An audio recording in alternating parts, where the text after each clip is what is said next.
Up aboard the boat, see it's got this patented sun lounge area, flip up seat backs, the patented bar stool area with all three lifts up so you can have multiple social zone on the transom. And as we walk in, 2 steps down into a sunken cockpit, expansive amount of seating here.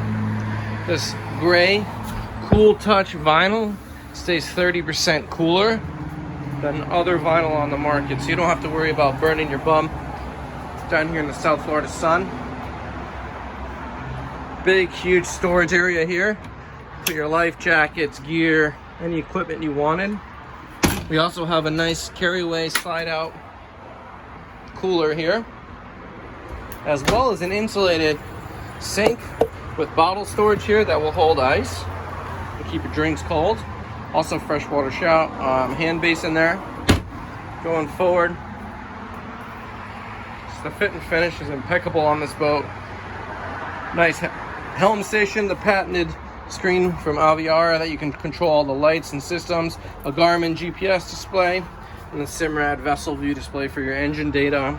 Boat is equipped with joystick piloting. It's going to give you your sky hook, auto heading, and autopilot, as well as your automatic running surface for your auto trim tabs. It's got a Eclipse 1600 watt sound system, subwoofer, speakers up in the hard top, in the transom. And then walking forward, nice deep protected area up here on the bow. Great place for your family and friends and kids to hang out. And it does have a full stand-up bathroom. Give me a call, Justin Costello, 954-633-2070. This is a brand new 2021 Aviara 32 Outboard.